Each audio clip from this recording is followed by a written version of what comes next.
Prime ওয়াচে আপনাদের সবাইকে স্বাগত জানাচ্ছি। আমি ওজাইর ইবনে ওমর। আশা করি সবাই ভালো আছেন। দর্শক, ঢাকাসহ দেশের বিভিন্ন স্থানে গত কয়েক মাসে উদ্বেগজনক হারে বেড়ে গেছে অপহরণের ঘটনা। শুধু যে মুক্তিপণের জন্য অপহরণ করা হচ্ছে তা নয়, অপহরণের পর নৃশংসভাবে খুনও করা হচ্ছে অনেককে। দর্শক, সবচেয়ে আতঙ্কজনক পরিস্থিতি হচ্ছে আইন শৃঙ্খলা রক্ষাকারী বাহিনীর নামে শত শত মানুষের সামনেও অপহরণের ঘটনা ঘটছে। অনেক সময় অপরাধীরা আইন শৃঙ্খলা বাহিনীর মতো পোশাক, গাড়ি, এমনকি অস্ত্র বহন করছে। দুর্বৃত্তরা নিত্য নতুন কৌশলে একের পর এক ঘটাচ্ছে ভয়াবহ এসব অপরাধ। অপহরণের পাশাপাশি চাঁদাবাজিও চলছে সমান তালে। ভয়াবহ এই অপরাধের সরেজমিন প্রতিবেদন তুলে এনেছেন আমাদের বিশেষ প্রতিনিধি ফখরুল আলম কাঞ্চন।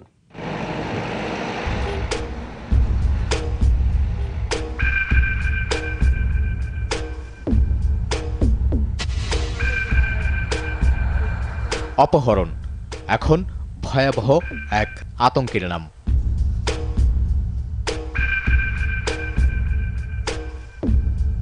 বিশেষ করে ব্যবসায়ীদের কাছে অপহরণ এক ভয়াবহ আতঙ্কের প্রতিশব্দ। কিছুদিন আগেও অপহরণের মতো অপরাধের ঘটনা হরহামেশাই ঘটত না, কিন্তু ইদানিং অপহরণ প্রায় নিয়মিত অপরাধে পরিণত হয়েছে। রাজধানী ঢাকাসহ দেশের বিভিন্ন স্থানে উদ্বেগজনক হারে বেড়ে গেছে অপহরণ। আর এই উদ্বেগের মাত্রা আরও বাড়িয়ে দিয়েছে সাম্প্রতিককালে আইন শৃঙ্খলা রক্ষাকারী বাহিনীর পরিচয়ে অপহরণের ঘটনা।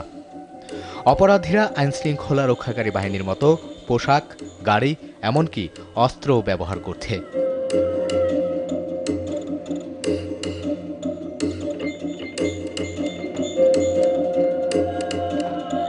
গত 10ই এপ্রিল দুপুরে এমনই একটি ঘটনা ঘটেছে রাজধানীর ব্যস্ততম এলাকা বংশালে। শত শত মানুষের সামনে র্যাব পরিচয়ে 7 দুর্বৃত্ত এসে এসএ পরিবহনের 2 কর্মচারীকে অস্ত্রের মুখে অপহরণ করে নিয়ে যায়।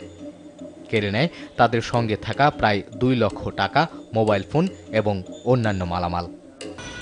কাকরাইল থেকে প্যাকেট পার্সেল দেওয়ার জন্য আমরা পুরান ঢাকায় বংশাল চৌরাস্তার মোড়ে এসে 2 জন নামার ঠিক সাথে সাথে আমাদেরকে কিছু সন্ত্রাসী এসে আমাদেরকে হঠাৎ করে ধরে ধরলো, টানাটানি হাসরাহাসি করা শুরু করলো। করার পর আমরা যে চিৎকার করলাম যে আমাদেরকে বাঁচান, আমাদেরকে ধরে নিয়ে যাচ্ছে।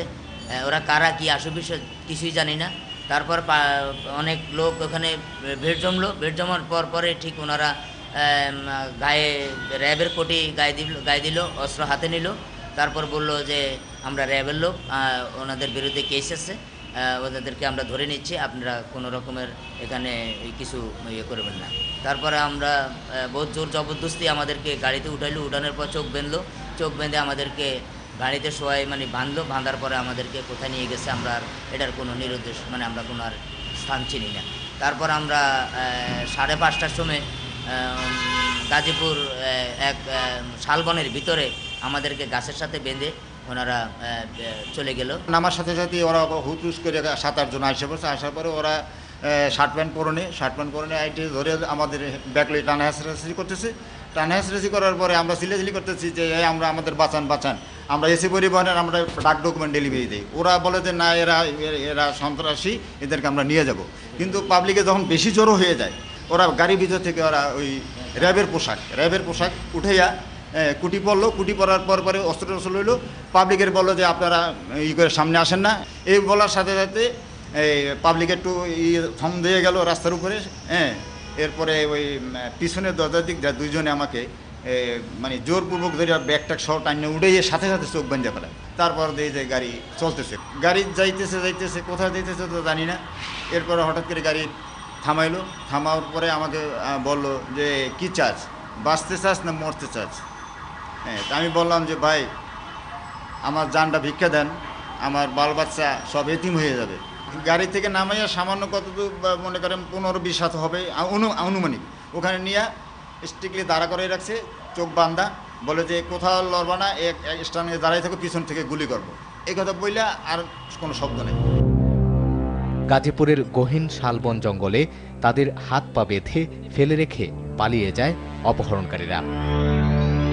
মুক্তি পাওয়ার সেই কাহিনীর বর্ণনা শোনা যাক আব্দুল জলিলের কাছ থেকে। এই ছোট কাঁচা দিয়ে খুব শক্ত করে মানে আমার চোখ বেঁধে গেল, চোখ বেঁধে বাঁধার পর আর কিছু দেখি না।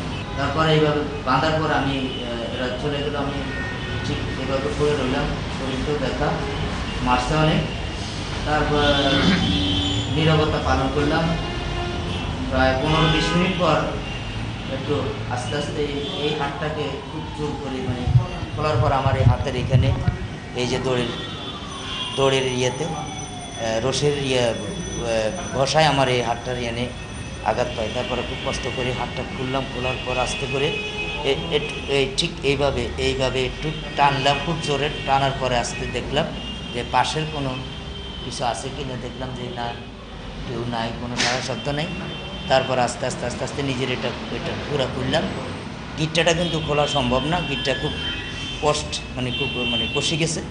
তারপর আস্তে আস্তে ওটা না খুললে তারপরে নিজের এটা খুললাম, গাছের এদিকে হাত দিলাম যে গিট্টাটা পাওয়া যায় কিনা। তারপরে খুব কষ্ট করে গিটটা ধরলাম, ধরার পর আস্তে আস্তে করে নখ দিয়ে কোনো রকম একটু খুললাম। 3টা গিট্টা দিচ্ছে পিছনে, 3টা গিট্টার পরে তারপর আস্তে আস্তে খুলি। তারপরে এটারে নিচের দিকে রশিটাকে পালাই, তারপরে বেরিয়ে আসলাম। বেরিয়ে আসি তারপরে মেন রোডের ইয়েতে রাস্তার উপরে নামলাম। নামি তারপর চারিদিক তাকাইলাম, দেখি আমার বলেন আমার আলতাফ ভাই কোথায়। তারপরে বিস্তারিত ধরে দেখি না। তারপরে অনেক দূর যাই, দেখি ও গাছের সাথে একই অবস্থায় ঝুলানো, বাঁধা অবস্থায় এইভাবে রয়েছে। তারপরে গেলাম তার কাছে, ও বললাম যে আলতাফ ভাই এখন তো কেউ নাই, সব চলে গেছে, কেউ তো দেখি না। তারপর আস্তে আস্তে ওনার বান খুললাম নিজে, ওনার হাতে আবার আমার এই গিটটা খোলাইলাম, নিয়ে খোলাই। তারপরে আমরা দুজন মেইন রোডের উপরে আসি। দিনে দুপুরে এত বড় একটি ঘটনা ঘটলেও পুলিশ এখনও এর কোনো কিনারা করতে পারেনি। আসামি গ্রেফতার না হওয়ায় ভুক্তভোগীরা রয়েছেন চরম আতঙ্কে। ঘটনা ঘটার পরে আমি জানার পরে জিএমসেল সহ আমরা বংশাল থানায় গিয়ে একটা মামলা করি। সেই মামলার কপি দিয়ে আমরা র্যাব 10-এর হেডকোয়ার্টার দলপুর, ওখানেও একটা অভিযোগ দাখিল করি পরিচালক বরাবর। তারপর লালবাগ কমান্ডিং অফিসার সিও সাহেবের বরাবর আরেকটা অভিযোগ দাখিল করি। তারপরে আমরা র্যাব পরিচালক উনি আমাদেরকে দেখছেন, আমাদের ওনার সাথে কথা বলেছি, ওনারা আমাদেরকে আশ্বাস দিয়েছেন আমরা বিষয়টা দেখব, কিন্তু এখন পর্যন্ত কোনো আসামি আমরা ধরেছে বলে আমাদের কোনো তথ্য পাইনি।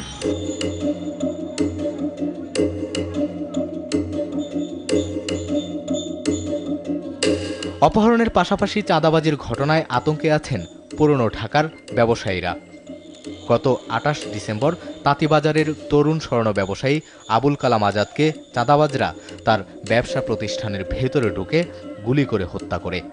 এর আগে প্রাণকৃষ্ণ নামে অপর এক স্বর্ণ ব্যবসায়ীকেও হত্যা করেছিল চাঁদাবাজরা। 4 জন লোক আইসা বলতেছে যে যা কিছু আছে সব কিছু দিয়ে দাও। তো এদিকে ফিরে কাজ করতেছে, তো ফিরে যখন তাকাইছে, তাকানোর সাথে সাথে গুলি। এই পর্যন্ত পাশের লোকেরাও দেখলো, দোকানের লোকজন আরও ছিল, তারাও দেখছে। আমিও দৌড়ে গেলাম, গিয়ে তাদেরকে কেউকে পাইলাম না। তো তারা যার যেমনি ছোটাছুটি করে দৌড়ে চলে গেছে। ছেলেকে নিয়ে দৌড়ে ঢাকা মেডিকেল হাসপাতালে গেল। হাসপাতালে যাওয়ার পরে মৃতবিলা তারা ঘোষণা করলো। 2 ব্যবসায়ীকে হত্যার পর তাঁতিবাজারে স্বর্ণ ব্যবসায়ীদের আতঙ্ক আরও বেড়ে গেছে। এখন চলছে নীরব চাঁদাবাজি। অধিকাংশ ক্ষেত্রে চাঁদাবাজি চলছে টেলিফোনে, আর চাঁদার টাকা আদায় হচ্ছে নানা কৌশলে।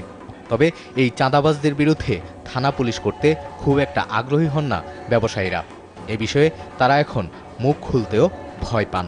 চাঁদাবাজের হুমকি সবসময় আসছে এবং আমরা ব্যবসায়ীরা চাঁদাবাজদের জর্জরিত। জীবনের নিরাপত্তার জন্যে আপনার অনেকে ওদের কাছে নত স্বীকার করতে হয়, কিছু দিয়ে ঠিয়ে রিলিজ নিতে হয়। আর এখানে নীরবে চাঁদাবাজি হয়। অনেকে ধরেন আইসা যাদের কোনো ঘটনা ঘটে যায়, তখনই আমরা জানতে পারি যে চাঁদাবাজির জন্য তাকে এই সাফারার হচ্ছে। কিন্তু ম্যাক্সিমাম চাঁদাবাজিটাই হইতেছে আপনার নীরবে। লোক মাধ্যমে পাঠিয়ে দিতে হয় বা কুরিয়ার সার্ভিসে পাঠিয়ে দিতে হয়, বা ওই হয়তো আর এইরকমই আমি শুনতে পাইছি যে হয়তো কোনো স্পট দিয়ে দিল, ওর কাছে দিয়ে ওইভাবে হয়তো টাকা ইয়ে হয়, অথবা দেখা যাচ্ছে অ্যাকাউন্টে হয়তো চেক নিয়ে যাচ্ছে। আমাকে যে মানে আমার জানার জন্য যেভাবে ওরা বলবে সেভাবে কাজ করতে হবে।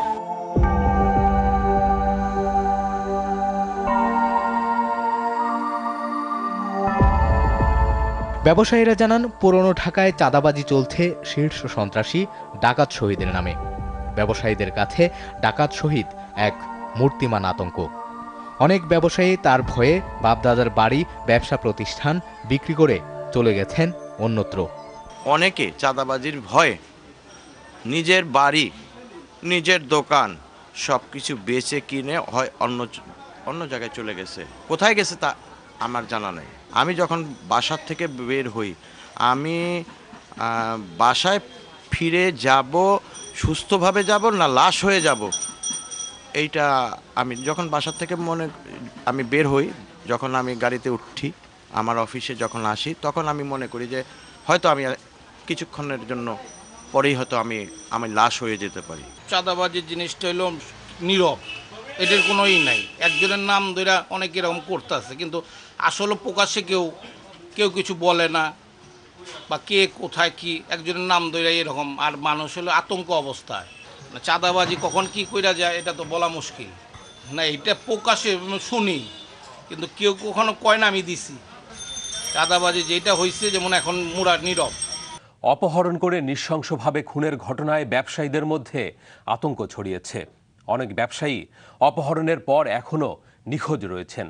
তাদের ভাগ্যে কি পরিণতি অপেক্ষা করছে তা কেবল বিধাতাই জানেন। দর্শক, বিরতি নেব এবার। তবে ফিরে এসে জানাবো নিষিদ্ধ ঘোষিত চরমপন্থী সর্বহারা গ্রুপের কিছু সদস্যের কথা, যারা নানা কৌশলে অপহরণ ও খুনের মতো ভয়ঙ্কর অপরাধে জড়িয়ে পড়েছে।